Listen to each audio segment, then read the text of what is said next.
Welcome back to the channel. If you have been seeing the dreaded SSL protocol error while trying to visit your website hosted on Hostinger, you are in the right place. This error can be incredibly frustrating because it stops visitors from accessing your site and displays a security warning.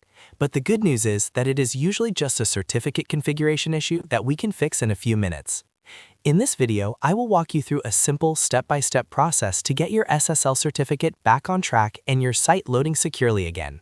If these troubleshooting steps help you resolve the connection error, please take a second to hit that like button and subscribe to the channel for more web hosting tips and tutorials. Let us dive right in. First, open your preferred web browser and head over to the Hostinger website. Go ahead and sign into your hosting account using your credentials. Once you are logged in, navigate to the main menu and click on the Websites tab.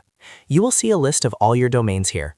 Find the specific website that is showing the SSL error and click on the dashboard button right next to it. This will take you into the management control panel for that specific domain. Now, look at the sidebar menu on the left side of your screen. You need to scroll down until you see the security section. Go ahead and click on SSL. This page displays the current status of your certificate. Sometimes the SSL certificate might have expired or failed to renew automatically, which triggers the protocol error. To fix this, you will see an option labeled Install or Reinstall SSL. Click this button. Hostinger will now begin the process of revalidating and installing a fresh certificate for your domain. You might need to wait a brief moment while the system works in the background. Keep your eye on the SSL status indicator. You want to see that status change to active. Once the status shows as active, you are almost done.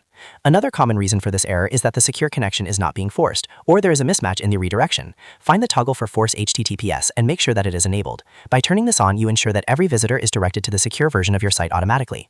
Now, even though we have updated the certificate, our browser might still be holding on to the old error page. To clear this out, go to your browser settings, find your privacy and security section, and clear your browser cache and cookies. Once that is done, close your browser completely and reopen it. Type in your website URL, and you should now see a clean, secure connection without any error messages. Taking these steps is the most reliable way to clear up connectivity issues with SSL certificates on Hostinger. If you found this guide helpful and your site is up and running again, make sure to hit that like button and subscribe for more technical walkthroughs. Thanks for watching, and I will see you in the next one.